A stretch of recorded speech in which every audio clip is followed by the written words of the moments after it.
فاسألوا أهل الذكر إن كنتم لا تعلمون.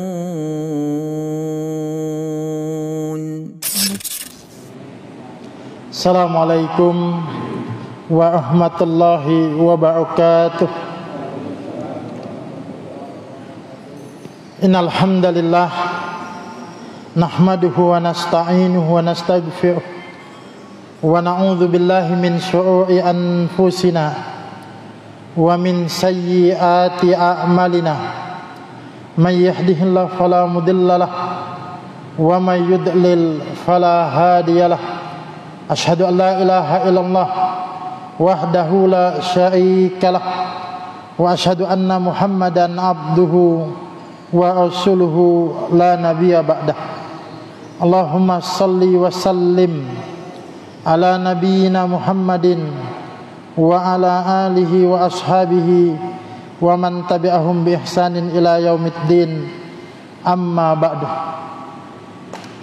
Alhamdulillah, jamaah yang dimuliakan oleh Allah Subhanahu wa taala, kembali tiada bosan dan jemunya kita untuk senantiasa memanjatkan rasa syukur kita atas limpahan nikmat, limpahan karunia yang Allah Subhanahu wa taala, yang tentu saja sangat banyak nikmat-nikmat Allah Subhanahu wa taala yang tidak mungkin kita dapat menghitungnya.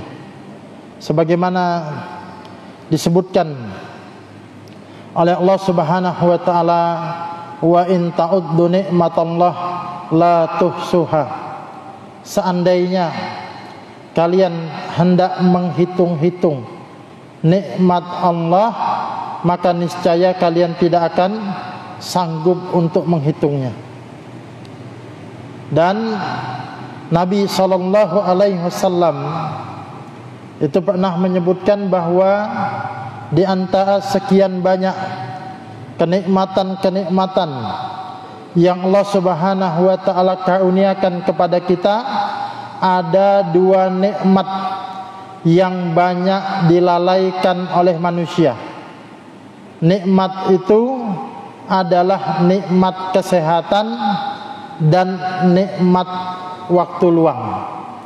Ini Nabi menginformasikan kepada kita dua nikmat ini, nikmat sehat dan nikmat waktu luang. Ya. Apa artinya Nabi sampai mengingatkan kepada kita tentang ini?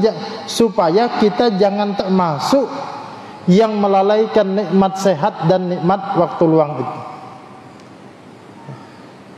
Sebab jamaah yang dimuliakan oleh Allah Subhanahu wa taala, bisa jadi mungkin ada saudara-saudara kita, mereka yang saat ini mungkin memiliki waktu luang. Ya, artinya dia tidak ada kesibukan. Ya, dia sedang di rumah saja, tapi sedang diuji oleh Allah Subhanahu wa taala dengan sakit. Maka dia tidak bisa melangkahkan kakinya menuju ke masjid, sedang sakit. Atau sebaliknya, ada di antara saudara-saudara kita yang alhamdulillah saat ini sehat, diberikan kesehatan oleh Allah Subhanahu wa taala, tapi dia punya tanggung jawab. Mungkin beban pekerjaannya belum selesai. Bahkan ada yang saat ini mungkin sedang dalam perjalanan pulang. Mungkin ada yang sedang di luar kota untuk mencari nafkah. Dia sehat, tapi dia tidak memiliki waktu luang, sehingga malam ini juga tidak bisa datang, ya, ikut sholat berjamaah di masjid. Nah, oleh sebab itu bersyukurlah kita jamaah yang dimuliakan oleh Allah Subhanahu wa taala, kita memiliki kesehatan, dikaruniakan Allah Subhanahu wa taala kesehatan, sekaligus juga dikaruniakan waktu luang, dan kita bisa menggunakan nikmat kesehatan dan nikmat waktu luang itu untuk taat kepada Allah Subhanahu wa taala. Kita bisa melangkahkan kaki menuju masjid untuk melaksanakan salat berjamaah. kita bisa duduk di majelis ilmu ini adalah satu kesyukuran, ini karunia yang begitu besar, jamaah yang dimuliakan oleh Allah Subhanahu wa taala. Tapi sebaliknya, betapa celaka dan binasanya mereka yang saat ini mereka sehat, yang saat ini mereka memiliki waktu luang, tapi kesehatan dan waktu luang itu tidak digunakan oleh mereka dalam rangka ketaatan kepada Allah Subhanahu wa taala. Mereka enggan untuk memanfaatkan nikmat kesehatan dan nikmat waktu luang itu untuk mendatangi masjid. Mereka lewatkan waktunya hanya untuk sia-sia. Dia lewatkan waktunya tanpa ada gunanya. Padahal Allah Subhanahu wa taala sampai sudah bersumpah, wal afsar, demi masa, demi waktu, innal insana lafi khusr, sesungguhnya manusia itu benar-benar di dalam kerugian. Artinya, siapa manusia yang tidak memanfaatkan waktu yang diberikan oleh Allah Subhanahu wa taala, maka dia celaka, maka dia merugi. Waktu yang dimiliki itu mesti dilakukan paling tidak dalam 4 hal. Ilal ladzina amanu wa amilus solihat. 1, kecuali orang-orang yang beriman, dia beriman. Yang kedua, amal saleh. Yang ketiga, watawassaw bil haq, dia menasehati akan kesabaran, akan kebenaran. Kemudian yang keempat, akan kesabaran. Jadi 4 hal: iman, amal saleh, menyampaikan kebenaran, dan yang keempat adalah kesabaran. Ya. Makanya sekali lagi, alangkah meruginya siapa yang memiliki waktu tapi tidak digunakan untuk ketaatan kepada Allah Subhanahu wa taala, tidak digunakan untuk amal saleh, celaka dan merugi. Dan waktu itu kalau sudah dilewatkan, maka tidak bisa kita ulang kembali. Makanya disebut ya di situ, demi masa, sesungguhnya ya manusia itu pasti di dalam kerugian. Nah, mudah-mudahan kita tak hindar dari berbagai macam kerugian ini, jamaah yang dimuliakan oleh Allah Subhanahu wa taala. Salawat dan salam semoga senantiasa dilimpah curahkan kepada nabi kita, tauladan kita, yakni Nabi Muhammad sallallahu alaihi wasallam, keluarga, sahabat dan pengikut-pengikut beliau, umat-umat beliau yang tetap istiqamah, tetap teguh di atas jalan agama ini. Dan satu kebahagiaan apabila kita bisa tak masuk hamba-hamba Allah Subhanahu wa taala yang istiqamah. Ada ungkapan yang bagus sekali. Ungkapan itu mengatakan seutama-utama kaumah ialah mereka yang bisa konsisten di atas keistiqomahan, yang tetap istiqamah. Jadi jamaah yang dimuliakan oleh Allah Subhanahu wa taala, kita kan biasa mendengar kata kaumah. Kaumah itu apa sih? Kaumah itu kemuliaan yang Allah Subhanahu wa taala berikan kepada seseorang. Maka menurut perkataan ini tadi, bahwa yang namanya kaumah itu mungkin nanti bukan kita punya kesaktian. Kadang-kadang kalau di orang itu bisa menghilang, Pak, itu kaumah katanya. Ya. Atau kemudian tiba-tiba bisa menyembuhkan penyakit, berbagai macam penyakit, itu kaumah katanya. Ya, bukan itu. Kaumah itu ialah manakala kita bisa istiqamah di atas kebaikan. Kita istiqamah ya, di dalam kebenaran, istiqamah melakukan ketaatan kepada Allah Subhanahu wa taala, itu kaumah. Jadi jamaah yang dimuliakan oleh Allah Subhanahu wa taala, apabila ada di antara jamaah mungkin ya, sebagaimana yang kita lihat ya di sini, jamaah mungkin bisa jadi secara fisik ada yang sudah lemah, secara pandangan mungkin sudah terbatas, tapi masih istiqamah, bisa datang ke masjid. Ini kaumah. Ini kemuliaan ini. Ini hebat ini. Ya. Tapi justru harusnya malu. Yang muda, masih kuat, penglihatannya masih tajam, tapi kemudian enggan untuk datang ke masjid. Ini musibah. Itu jamaah yang dimuliakan oleh Allah Subhanahu wa taala. Baik, pada malam ini sedikit kita melanjutkan apa yang sempat kita bahas beberapa pekan yang lalu, yang sempat juga saya mengatakan kita akan sedikit menyinggung tentang doa berlindung dari kesyirikan. Sebelumnya kita membacakan hadis yang mengatakan inna akhwafa ma akhafu alaikum asyirkul asghar. Sesungguhnya yang paling aku takutkan, kata Nabi, dari apa-apa yang aku takutkan kepada kalian adalah kesyirikan yang kecil, yakni riya. Maksud saya begini, hadis ini mengatakan inna akhwafa ma akhafu alaikum, yang paling aku takutkan di antara hal-hal yang paling aku takutkan. Ini menunjukkan yang ditakutkan oleh Nabi itu ada beberapa. Ada banyak yang ditakutkan. Tapi di antara sekian perkara yang aku khawatirkan, kata Nabi, menimpa kalian adalah syirik kecil, yakni riya. Ini menunjukkan kan bahaya sekali. Ya, kalau ada musuh, ada beberapa musuh yang bahaya, yang sakti, tapi ada musuh yang lebih berbahaya lagi. Nah, ini ada hal yang paling ditakutkan oleh Nabi menimpa kita. Di antara sekian yang dikhawatirkan Nabi itu, ada yang paling mengkhawatirkan, yakni kesyirikan kecil. Nah, mungkin di antara kita bertanya, kalau memang syirik kecil itu begitu bahaya, yang kita menyebutkan beberapa waktu yang lalu seperti semut hitam di atas batu hitam di tengah malam yang gelap gulita, ya, tidak terlihat. Lalu bagaimana langkah antisipasinya? Selain kemudian kita harus memperbanyak ilmu kita, selain kita harus kemudian membersihkan hati kita, maka Nabi SAW mengajarkan kepada kita sebuah doa. Ya, doa ini sangat baik sekali kemudian kita amalkan. Doa itu berbunyi, Allahumma inni a'udzubika an usyrika bika wa ana a'lam wa astaghfiruka lima la a'lam.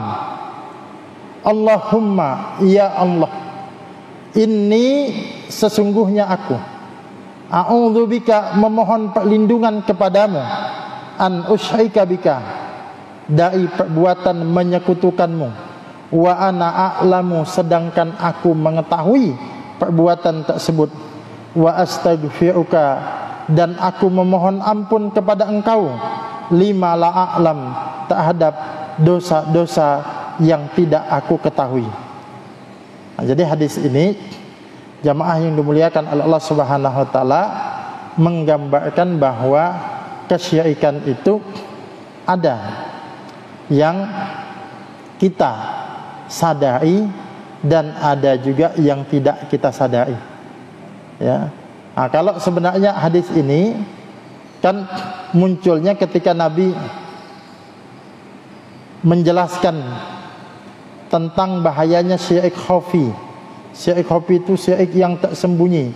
Jadi syirik kecil riya ini disebut juga syirik khafi, syirik yang tersembunyi. Nabi kemudian mensifati, Nabi mengingatkan kepada sahabatnya untuk takut kepada syirik khafi ini, yang kata Nabi ahfa min dabi bin namal. Kata Nabi, sifatnya syirik ini lebih senyap daripada langkahnya semut. Ahfa min dabi bin namal, lebih senyap daripada langkahnya semut. Lalu seorang sahabat bertanya, ya Rasulullah, bagaimana caranya kami takut? Kan Nabi meminta supaya kita waspada, Nabi meminta kita supaya takut dengan kesyirikan tadi. Lalu sahabat bertanya, bagaimana caranya kami waspada? Bagaimana kami caranya takut? Ya. Sebab apa? Sebab syirik ini sangat halus, syirik ini sangat kecil, yang sampai-sampai kami tidak bisa mengetahuinya, yang sampai-sampai kami tidak menyadarinya. Nah, maka Nabi kemudian mengatakan, hendaklah kalian membaca doa atau mengucapkan doa ini tadi. Allahumma inni a'udzubika an usyrika bika wa ana a'lam wa astaghfiruka lima la a'lam. Ya Allah, sesungguhnya aku berlindung kepadamu agar tidak menyekutukanmu sedangkan aku mengetahuinya, dan aku memohon ampun kepadamu terhadap kesyirikan yang tidak aku ketahui. Nah, sekali lagi saya mengatakan tadi bahwa jenis kesyirikan itu ada yang kadang kita mengetahui, ya, ini yang zahir, ini yang tampak. Seperti beberapa waktu yang lalu kemudian kita menjelaskan, di antaranya kesyirikan itu adalah, ya, sujud kepada selain Allah. Ya. Nah, ini kan nyata, ketahuan orang melihat itu tahu itu perbuatan syirik. Ada lagi kesyirikan itu memberikan sesajian, ya. Ada lagi kesyirikan itu percaya kepada jimat-jimat, penangkal-penangkal, yaitu juga orang kemudian dengan kasat mata bisa melihat. Tapi syirik kecil ini itu tidak terlihat, tidak diketahui. Maka kita memohon ampun kepada Allah Subhanahu wa taala terhadap segala macam dosa kesyirikan. Oleh sebab ini baik sekali doa ini untuk kita baca, doa ini untuk kita amalkan dalam setiap kesempatan kita. Sebab apa? Sangat bahaya kalau seandainya kita tidak memohon ampun kepada Allah Subhanahu wa taala atas dosa-dosa kesyirikan yang pernah kita lakukan. Sebab dosa kesyirikan itu termasuk dosa yang tidak terampun. Jadi ada jenis dosa yang tidak akan diampuni oleh Allah Subhanahu wa taala. Ini sebagaimana dijelaskan di dalam surah An-Nisa ayat 48 dan juga ayat 116. Dua ayat itu sama, hanya saja yang berbeda di ujungnya. Tapi poinnya di dalam ayat itu, innallaha la yaghfiru ayyushraka bihi wa yaghfiru ma duna dzalika liman yasha. Sesungguhnya Allah tidak akan mengampuni dosa syirik dan akan mengampuni dosa selain syirik liman yasha, bagi siapa yang dikehendakinya. Nah, jamaah yang dimuliakan oleh Allah Subhanahu wa taala, berdasarkan ayat itu, dosa kalau ditinjau dari segi kesyirikan atau tidaknya, jadi ada dua macam. Ada dosa syirik dan ada dosa selain syirik.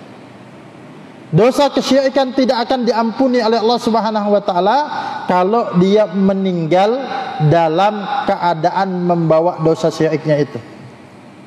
Kalau dia masih hidup memohon ampun, tentu Allah Maha Pengampun. Yang dimaksud kalau ada orang melakukan kesyirikan, belum sempat taubat, meninggal,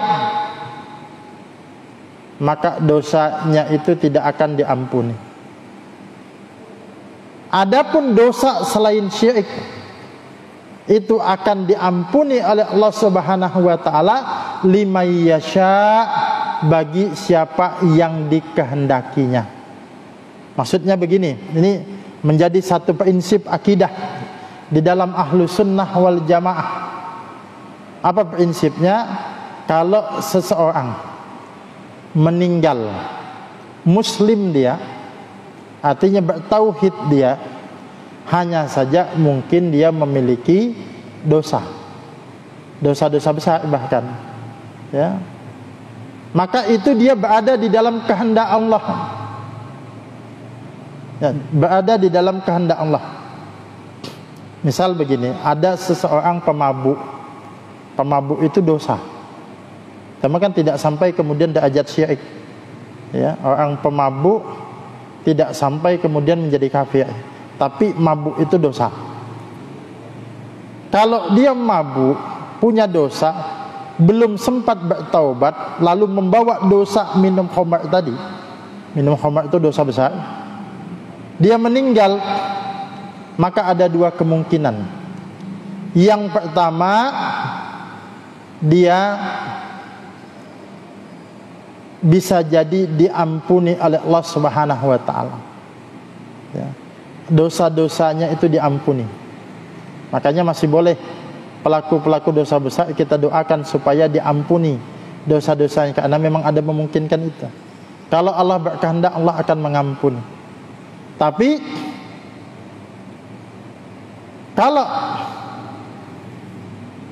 Allah berkehendak untuk menyiksanya, disiksa. Maksudnya tadi dia mati membawa dosa minuman keras tadi. Tapi Allah tidak mengampuni dosanya ini, maka dia disiksa dulu atas dosa-dosanya tadi. Setelah selesai, lalu kemudian nanti dia dimasukkan ke dalam surga, diangkat dimasukkan ke dalam surga. Itu kalau dosa selain syirik. Tapi kalau dosa kesyirikan jamaah yang dimuliakan oleh Allah Subhanahu wa taala, dia meninggal membawa dosa kesyirikan, maka dosanya itu tidak diampuni oleh Allah Subhanahu wa taala. Nah, muncul pertanyaan, apakah dosa yang tidak diampuni itu hanya dosa syirik besar saja, atau dosa syirik kecil juga? Nah, ada penjelasan yang bagus dari penjelasan Syekh Muhammad bin Shalih Al-Utsaimin. Nah, beliau menjelaskan ayat ini berlaku umum. Innallaha la yaghfiru ayyushraka bihi. Sesungguhnya Allah tidak akan mengampuni dosa kesyirikan. Ini ayatnya umum. Maksudnya umum itu ini berlaku untuk syirik besar, berlaku juga untuk syirik kecil. Hanya saja kalau syirik besar, misal nih, seseorang menyembah berhala,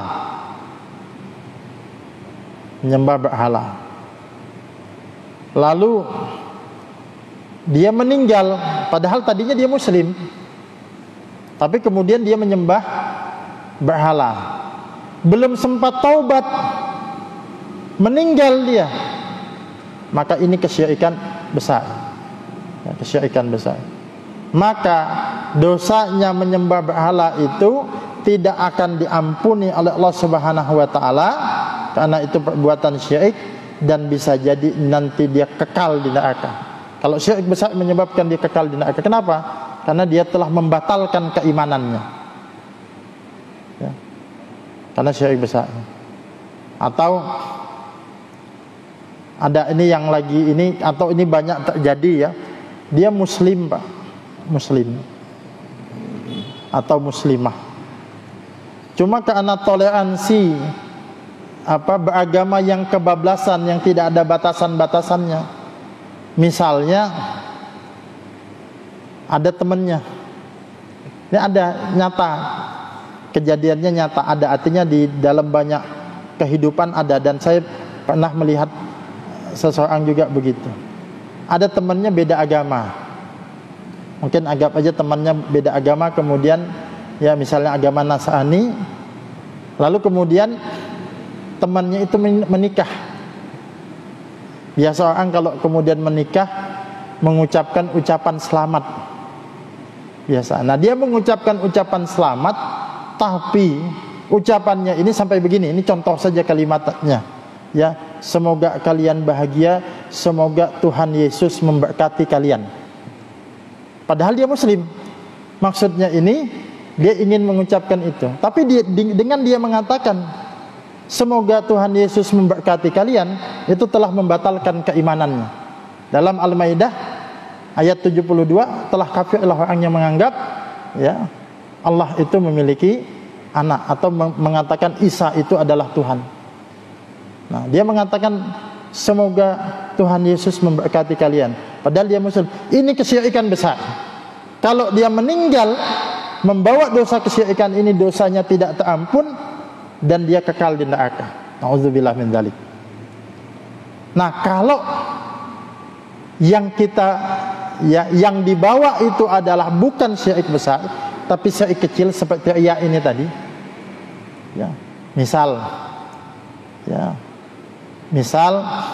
ada seseorang muslim, orang yang saleh, taat beribadah, tapi ada satu amalan yang pernah dia lakukan itu dan amalan itu riya. Riya artinya ingin mendapatkan pujian-pujian manusia. Lalu dia meninggal belum sempat taubat dari dosa riyanya tadi. Nah, ini kan kalau syirik kecil tidak menyebabkan dia kafir, tidak menyebabkan dia murtad. Nah, apa konsekuensinya? Dia akan disiksa atas dosa kesyirikan yang kecil tadi. Syirik kecilnya itu, dosa riyanya itu dia disiksa. Tapi setelah semua dipertanggungjawabkan, selesai dosanya, maka dia akan dimasukkan ke dalam surga lagi. Itu bedanya. Kalau yang syirik besar dia disiksa dan kekal di dalam neraka.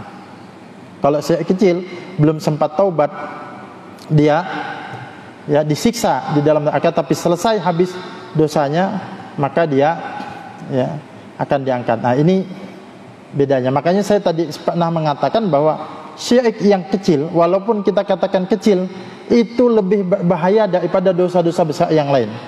Kalau orang mabuk, dia meninggal belum sempat taubat, ada dua kemungkinan. Mungkin langsung diampuni, atau mungkin disiksa dulu, ya, baru kemudian dimasukkan ke dalam surga. Kalau syirik, ini tidak ada kemungkinan langsung diampuni, tapi dia bakal disiksa dulu kalau dia syirik kecil. Setelah itu baru dimasukkan ke dalam surga. Tapi kalau syirik besar, dia kekal di dalam neraka. Maka oleh sebab itu jamaah yang dimuliakan oleh Allah Subhanahu wa taala, hendaklah kita waspada. Nah, doa ini tadi baik kemudian untuk senantiasa kita amalkan. Ya, karena kita tidak tahu kapan kita melakukan kesyirikan.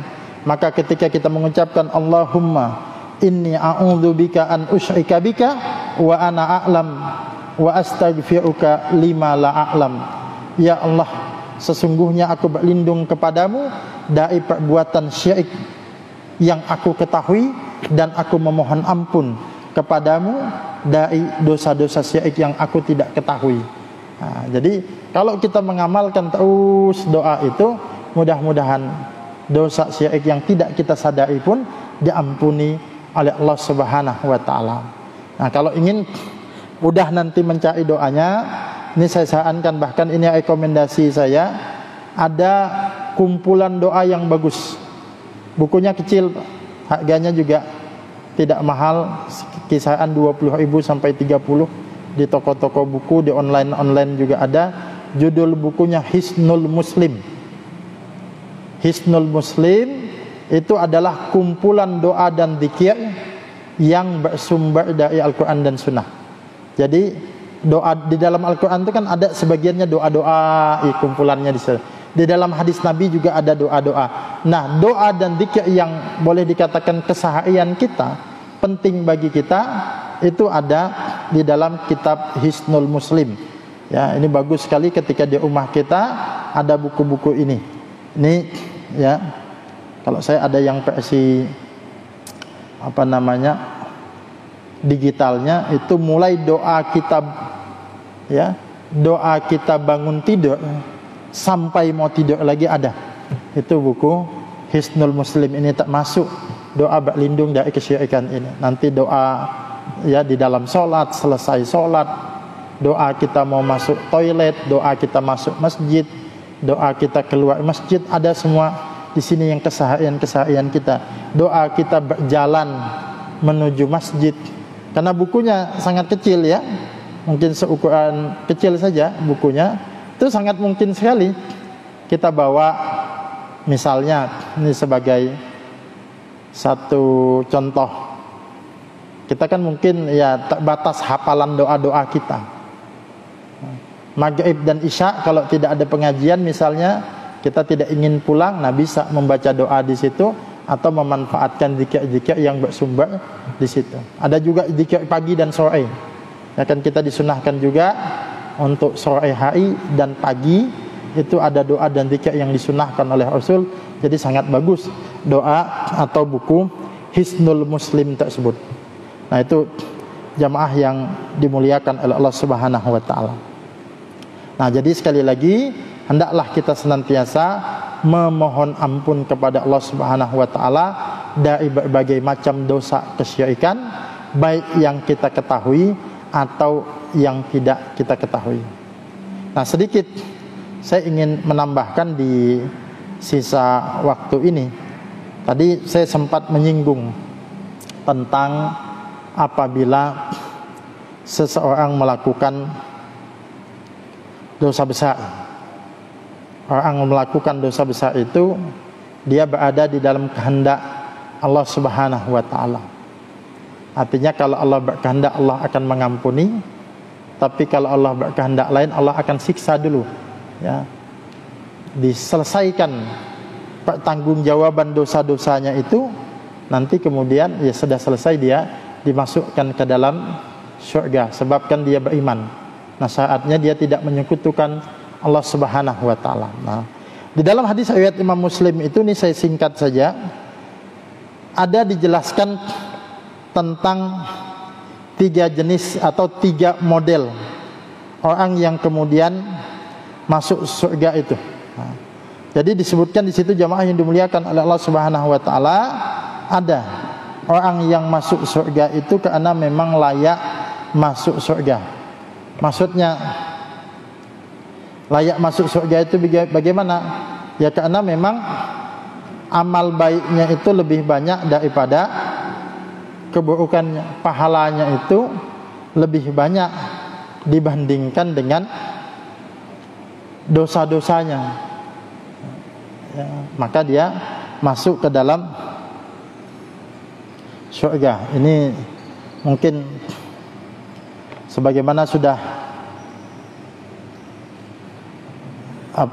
kita ketahui di dalam surah Al-Qari'ah itu kan dikatakan fa amma man saqulat mawazinuh fa huwa fi insyatir radiyah, dan adapun orang-orang yang berat timbangan kebaikannya, maka dia berada di dalam kehidupan yang memuaskan, yakni surga. Yang berat timbangan kebaikannya, dia akan dapat tempat yang memuaskan nanti, yaitu surga. Tapi kemudian disebutkan wa amma man khaffat mawazinuh fa ummuhu hawiyah, dan adapun orang-orang yang ringan timbangan kebaikannya, maka tempat kembalinya adalah neraka hawiyah. Nah, jadi model yang pertama, yang orang banyak timbangan kebaikannya, maka dia akan masuk surga. Yang kedua, disebutkan di situ ada yang masuk surga itu karena rahmat atau belas kasihan Allah Subhanahu wa taala. Jadi secara hitungan amal, timbangan amal, dia sebenarnya itu tidak layak atau belum memenuhi syarat untuk masuk surga. Tapi dia mendapatkan rahmat dan belas kasihan Allah Subhanahu wa taala. Dosanya lebih banyak daripada kebaikannya, tapi mungkin dia pernah melakukan kebaikan yang menyebabkan Allah menurunkan rahmat dan memberikan belas kasihan kepadanya, sehingga dosa-dosanya itu diampuni, sehingga dia dimasukkan ke dalam surga. Makanya kadang kita mendapati cerita, misalnya kisah seorang pelacur yang masuk surga karena memberi minum seekor anjing. Nah, fokusnya sebenarnya bukan kepada perbuatan dosanya. Banyak yang salah ketika mendengar cerita ini, fokusnya kepada perbuatan dosanya, fokusnya kepada kebaikannya. Nah, dia melakukan kebaikan yang sebab kebaikan inilah dia mendapatkan belas kasihan Allah Subhanahu wa taala, maka kemudian dosanya itu diampuni. Makanya saya sering berpesan kepada semua jamaah, termasuk kepada saya pribadi, jangan pernah kita meremehkan kebaikan-kebaikan yang kita lakukan, sekecil apapun, karena bisa jadi justru kebaikan-kebaikan yang kita anggap kecil itulah yang menyebabkan datangnya rahmat Allah Subhanahu wa taala. Bisa jadi itulah yang menyebabkan datangnya belas kasihan Allah Subhanahu wa taala. Ya. Jadi jangan remehkan kebaikan sekecil apapun. Tidak tahu kita, jangan-jangan di antara sekian infak kita, sekian sedekah yang pernah kita tunaikan, bisa jadi ada 2.000 rupiah yang justru itu menyelamatkan kita. Kenapa? Karena itu yang jamin ikhlas. Makanya di dalam hadis itu dikatakan ittaqun nar walau bisikki tamrah. Kata Nabi, jagalah, lindungilah diri kalian dari siksa api neraka walaupun hanya bersedekah dengan setengah biji kurma. Bisa jadi setengah sedekah kita dianggap kecil, tapi itu yang bisa menyelamatkan kita. Jangan pernah meremehkan mungkin amal. Tidak banyak yang bisa kita lakukan. Kita mungkin bukan para ulama yang bisa menghabiskan waktu kita membaca kitab-kitab, karena terbatas pemahaman kita, terbatas kemampuan kita. Tapi tidak banyak yang kita lakukan. Kita hanya bisa duduk di majelis ilmu. Kalau ada majelis ilmu, pengajian di masjid ini tidak banyak yang bisa kita lakukan. Kita duduk, kemudian kita menyimak, kita pahami, apa yang kita mampu kita amalkan. Bisa jadi justru itu yang memasukkan kita ke dalam jannahnya Allah Subhanahu wa taala. Nah, saya jadi teringat Pak, beberapa tahun yang lalu, mungkin hampir 10 tahunan yang lalu ya, atau lebih atau kurang sedikit lah. Saya sejak dulu kan saya suka dakwah ke berbagai kampungan ya, di pedalaman-pedalaman. Sampai saat ini juga saya sampai lupa nama kampungnya, cuma di daerah Lokulu situ transmigrasi Pak ya, jadi petani-petani.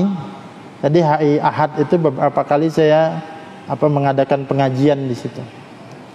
Nah, kadang di musola kampung itu, kadang di rumah warga. Jadi ada satu orang tua, mungkin usianya sudah sangat tua, mungkin 70, bisa jadi 80-an tahun. Selalu duduk ketika pengajian itu. Bahkan seingat saya dia tidak pernah absen, Pak. Ya. Saya sempat khawatir jangan-jangan nanti bahasa saya terlalu tinggi nanti tidak dipahami. Nah, ada kalimat yang sampai saat ini berkesan. Nah, dia ngomong di sela-sela selesai pengajian itu, dia ngomong gini, Pak Ustadz, saya ini terus duduk saja di pengajian ini. Bisa jadi saya itu tidak paham Pak Ustadz. Materinya ini tidak paham sudah. Mungkin pendengarannya juga ya sudah pas-pasan Pak. Namanya usia. Ya 70-80 tahun. Tapi saya berharap dengan duduknya saya di majelis ilmu ini dapat berkah, dapat rahmat. Masya Allah. Ini yang sebelumnya kemudian tidak saya duga. Ungkapan begini. Dia mungkin kan Allah juga tidak membebani melebihi kemampuan hambanya, tapi dia punya keinginan melangkahkan kakinya ke tempat pengajian, kemudian dia mendapatkan berkah, mendapatkan rahmat. Nah ini justru setelah mendengar itu yang saya kemudian bersemangat ya, makanya saya sekalipun misalnya sudah biasa ngisi pengajian, kalau pas tidak ada jadwal, ada ustadz-ustadz yang lain mengisi pengajian, saya akan duduk dan ikut di pengajian itu. Nah terakhir penghuni surga yang ketiga adalah orang yang banyak dosanya tapi tidak mendapatkan belas kasihan Allah. Dia akan masuk surga dulu, tapi setelah disiksa mempertanggungjawabkan semua dosa dan maksiatnya itu. Sudah bersih karena ada iman di dalam dadanya, diselamatkan oleh Allah Subhanahu wa taala. Ini pentingnya iman, maka jangan sampai kita gadaikan iman. Sebab hilang iman, hilang kemuliaan. Hilang iman seberapa tinggi pun kedudukan kita di dunia, maka kita akan dihinakan nanti di neraka.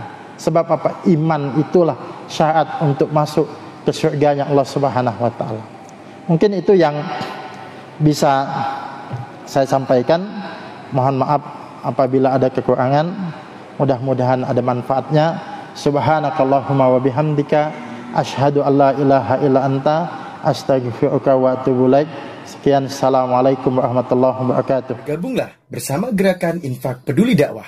Hanya dengan mendonasikan dana Anda sebesar Rp50.000 setiap bulan, berarti Anda telah membantu syiar dakwah Islam hingga ke berbagai wilayah pedalaman Kalimantan Timur.